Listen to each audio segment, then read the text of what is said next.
Hello and welcome to Sophie & Co. I'm Sophie Shevardnadze. Paul Hellyer served as the Canadian Minister of Defence in the 1960s, shaping the country's armed forces for years to come. It was only in his retirement that he says he made a life-changing discovery. He became the first cabinet-level politician from a G8 country to publicly state that there is extraterrestrial life present on Earth. Is this an elaborate fantasy? Are aliens science fiction? Or is there something to claims of their existence? Extraterrestrial life. For ages, humanity has wondered, is there anything else in the cold darkness of space? Skeptics say there is no proof, but there have always been those who dared to dream. And some even claim to have seen things with their own eyes. Do aliens exist? Are they already here? Do they pose a threat? Or a chance for salvation? Honourable Paul Hellyer, former Minister of Defence of Canada, and he believes that life forms from space exist and are present on Earth. It's great to have you with us on our show. Why do you say that UFOs are as real as the airplanes flying over our heads? Well, because I know that they are. They've been, as a matter of fact, they've been visiting our planet for thousands of years, and one of the cases that would interest you most, if you give me 2 or 3 minutes to answer, is during the Cold War, 1961, there were about 50 UFOs in formation flying south from Russia to across Europe, and the Supreme Allied Commander was very concerned and about ready to press the panic button when they turned around and went back over the North Pole.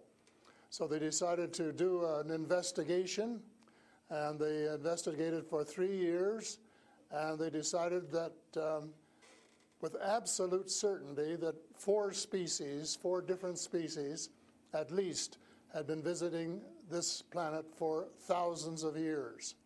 So that's, we have a long history of UFOs, and of course there's been a lot more activity in the last few decades since we invented the atomic bomb, and they're very concerned about that and the fact that we might use it again. And because the whole cosmos is a unity, and it affects not just us but other people in the cosmos, they're very much afraid that we might be stupid enough to start using atomic weapons again, and this would be very bad for us and for them as well. So no serious scientist has ever publicly confirmed evidence of an encounter with extraterrestrials. Why would scientists not confirm the facts if they exist? I'm afraid they must go out of their way not to find out. Because if they did, you know, even 10% of the amount of research I've done in the last 8 years, they would be as convinced as I am. I mean, they could do it even faster. Might take them a little longer when they didn't have a military background. But there are so many wonderful books that tell these stories, and they've been authenticated. The sightings have been authenticated by more than one witness, and also by radar. And they have landed in various places around the world, including Russia. There's a famous case there. I can't remember the name of the place, but it was widely reported at the time. A man wrote a book about it, and then the French bought the book rights so that it wouldn't be circulated around. There's just so much evidence. If anybody will take the time off to do a little bit of research and study. But people just are, you know, some people are interested and will take the time, and the others just say, oh, you know, it's just fantasy. Mm-hmm. But since I've been public on this subject, I get, probably 3 or 4 emails a week from all over the world from people who have actually witnessed sightings. And some of them who have actually been on the ships, and some of them who have actually been transported to another planet. And so this information is not, you know, it is top secret in a way that the governments aren't talking about it. But if you listen to the whistleblowers and the people who have worked in the industry and who know what is going on, there is just a lot of information out there, and it doesn't take very long to get your hands on it. But see, the problem is that some people who report UFO sightings and alien abductions have been shown to make things up to make things up to be famous, to make money, or just for a prank. How do we tell fiction from a fact? Well, you have to spend a lot of time trying to find. We used to say separating the wheat from the chaff, and it takes a lot of effort. When I was minister, I got sighting reports, and when we checked them out, about 80%, about 8 out of 10, were not real. There were sights of Venus or plasma or a dozen other things, but there were 15 or 20% for which there was no explanation, and they were the genuine unidentified flying objects. These things go way back. One of the conferences I went to was in Las Vegas, was promoted by a chap who had written a book about crashes. And there were dozens and dozens and dozens of them, and many of them very, very well authenticated, so that it would be impossible to read all of that evidence and not to come to the conclusion that these vehicles were real. Have you ever had your own encounter with aliens? Not an encounter with aliens, no. I have seen a UFO about 120 miles north of Toronto over Lake Muskoka, where I have a cottage. And 2 years ago, last Canadian Thanksgiving, which is October, my wife decided she wanted to go out and look at the stars. So I'm not much of a night man, but I put on my cap and went out with her. And she looked into the eastern sky and said, "There's a star." And I turned around the other way and I said, "Oh, there's a much brighter one over here." And she looked, and it was. And we watched it until our necks almost broke for about 20 minutes. And it was definitely a UFO, because it could change position in the sky by 3 or 4 degrees in 3 or 4 seconds. And I checked out, there were no satellites that could do that. The space station wasn't going by, and it isn't able to move that fast anyway. And there was no other explanation except that it was the real thing.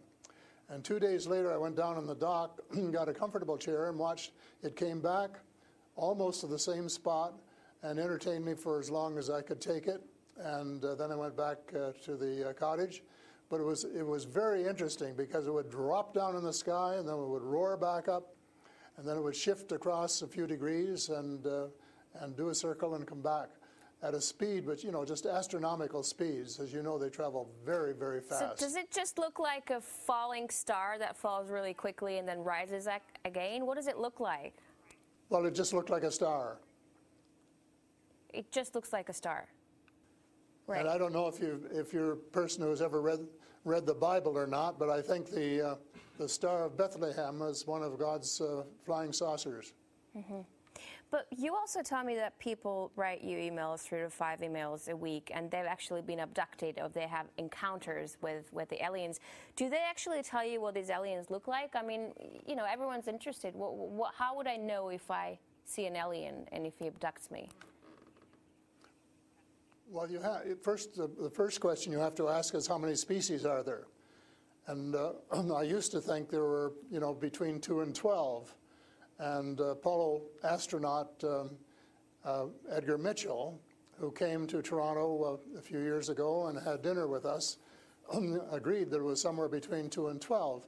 But the latest reports that I've been getting from various sources are that there are about 80 different species. And some of them look just like us, and they could walk down the street and you wouldn't know if you ran, walked past one. And they're what we call the Nordic blondes, and also the tall whites, who are actually working with the United States Air Force in Nevada. They're able to get away with that. They had a couple of their ladies dressed as nuns went into Las Vegas to shop, and they weren't detected. And I have a friend who saw one of the men walking along the street, and somebody who would recognize that they were different, and he did. So there are those kind, and then there are the short grays, as they're called. And they're the ones that you see in most of the cartoons. Have very, very slim arms and legs, and they're very short, just a little over 5 feet. And they have a great big torso and a great big head and great big brown eyes. But they're different species, so you have to know that they're different species, and it's and know that they're all different. Mm-hmm. So if you saw the short gray, you'd certainly know that there was something up that you'd never seen before. But if you saw one of the Nordic blondes, well, you'd probably say, "Oh, I wonder if she's from Denmark or somewhere," So this species that you're describing, are they all different in terms of nice and mean? Are some of them nice and benevolent? Are others nasty? Or how are they? Are they good to people on Earth, or are they here to harm them? Well, it's a difficult question to answer because they have different agendas. And maybe all of us on Earth should have the same agenda, but you couldn't say maybe that Russia and China and the United States all had the same agenda at every turn, because they don't. And I would say that nearly all are benign, they're benevolent, they want to help us. There may be one or two species which do not. And that's one of the things I'm investigating at the moment, is to see who they are and what they're up to and what their agendas really are. All right, we're talking to Paul Hellyer, former Canadian Minister of Defense, who says extraterrestrial life forms exist and are present on Earth. We'll talk more about what they are and why they're here after a short break. Stay with us.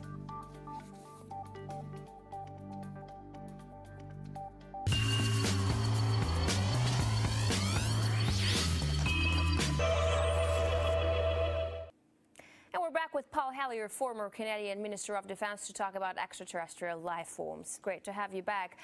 So these extraterrestrial creatures, where did they come from and how did they get here to Earth? They come from various places. For a long while, I only knew about ones who came from different star systems.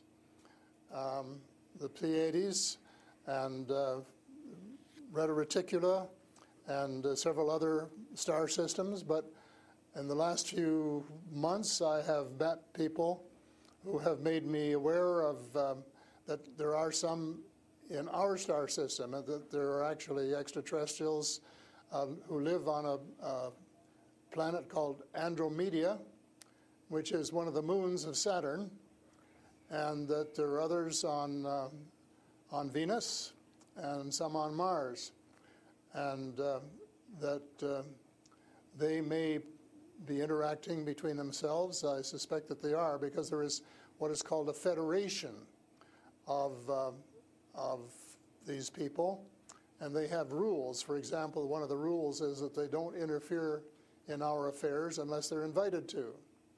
And that's one of the reasons probably that we haven't seen more of them until very recently. And so but what do you mean? There are a lot of people who want to interact with them. There are a lot of people who actually want to see them and know who they are. What, they need a special invitation to interact with us? What does it mean? They don't want to interfere into our affairs. Well, they don't want to tell us how to run our affairs. They have accepted the fact this is our planet and that we have the right to run it. But they're very, very concerned. They don't think we're good stewards of our planet. We're not. We're clear-cutting our forests, and we're polluting our rivers and our lakes, and we're dumping sewage in the oceans, and we're doing all sorts of things which are not what good stewards of their homes should be doing. And they don't like that, and they've made it very clear. And as a matter of fact, they have given us a warning. How? And this has come from more than one source. How have they made it clear? What have they done? They have talked to people. One of the chaps I talked to about a month ago was interacting with them in 1974, he and his brother, in Peru. And they were taken to Andromeda, teleported. And they were told what the people there think, and that we're really wrecking our planet, and in fact that something dreadful is going to happen to it if we don't smarten up and change our ways. We spend too much time fighting each other. We spend too much money on military expenditures and not enough on feeding the poor and looking after the homeless and the sick, and that we are polluting our waters and our air, and that we're playing around with these exotic weapons, thermonuclear weapons and atomic weapons, which have such a devastating effect both on our Earth and on other areas in the cosmos, and they don't like that. And that's the reason they would like to work with us to teach us better ways, but only, I think, with our consent. And they work through individuals, and they try and pick out individuals who won't be frightened to death of them, because they can give you quite a fright. One of the cases I'm familiar with was the Tall Whites in Nevada, where the United States Airmen working with them, were just frightened to death of them. And one, Charles Hall, rescued the daughter of one of the high-up people in the Tall Whites, and as a result became very good friends with the mother. And as soon as they could trust each other, they had a wonderful relationship. And he wrote a book about it. It's called Millennial Hospitality. Millennial Hospitality. And it tells you how you go through these stages of being scared out of your wits. But then when you establish a trust and a working relationship, why you can have the same relationship, same kind of relationship that you would have with someone here on Earth. But here's what I'm thinking. If you're outing their presence, which is clearly not what they want since they're hiding, why aren't they so afraid of, why aren't you afraid of repercussions? Because you're obviously stating that they're here among us, and you're telling me all these species that exist. They are here among us, and I'm not afraid because in most cases, as far as technology is concerned, they're light years ahead of us, and we have learned a lot of things from them. A lot of the things that we use today, we got from them, lead lights and microchips and Kevlar vests and all sorts of things that we got from their technology, and we could get a lot more too, especially in the fields of medicine and agriculture, if we would go about it peacefully.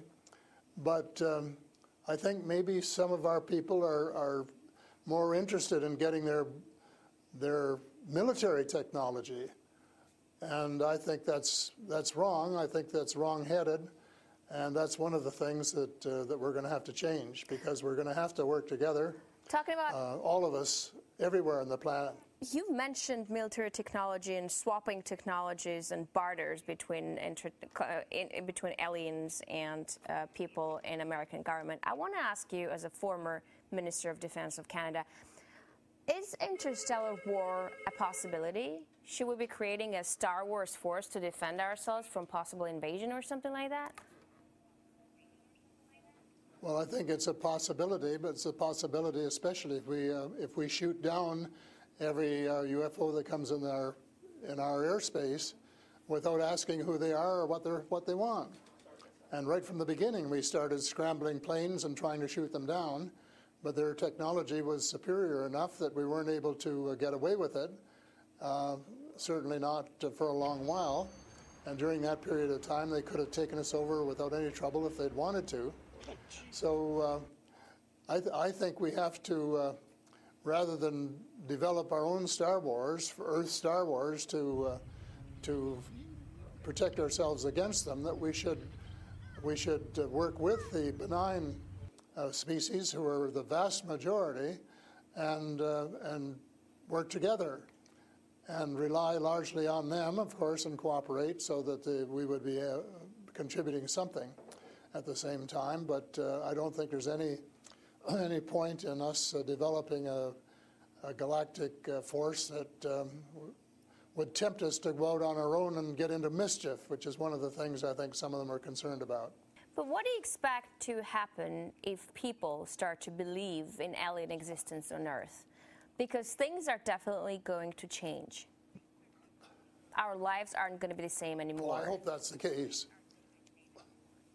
I hope that's the case, and I'm all for full disclosure, and I'm going to push very hard for full disclosure in the book I'm writing, and to give some reasons for it, things that we really have to know and have a right to know, and that our future as a species, and here I mean, you know, all of the species in the world, are potentially at risk if we don't figure out what's going on and work together to try and make life more amenable for all of us.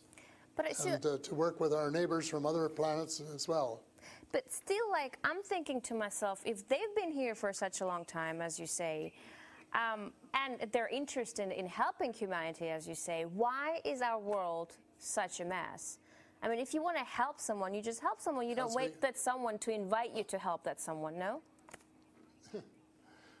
Well, I don't, you know, it's something that I think parents can sometimes say to their children, this is what you should do. But that doesn't mean the children are going to do it, does it? Because the cosmos is based on free choice. And we're given the option of making mistakes, of making wrong choices. And I guess what bothers some of us is we've made too many wrong choices and not enough right choices. So we're going to have to start switching our priorities and stop spending so much time and effort and weapons to kill each other or to dominate each other, and spending a lot more time on how to help each other to have a better life and a more just society, and a life which is healthier and where the health care is better, and where the food distribution is better, and where the air is cleaner and the water is cleaner, and all of those things that are waiting to be done if we just get together and row, as we say, rowboat, row in the right direction, the same direction. And it's possible, but it's a tall order, and so far we haven't done it. My thesis will be that we have to do it, and we have to start doing it right away. Thank you so much for this interesting interview and insight on extraterrestrial life. That was Paul Hellyer, former Canadian Minister of Defense, who says aliens exist and live among us on Earth. That's all the time we have for today. I will see you in the next edition of Sophie & Co.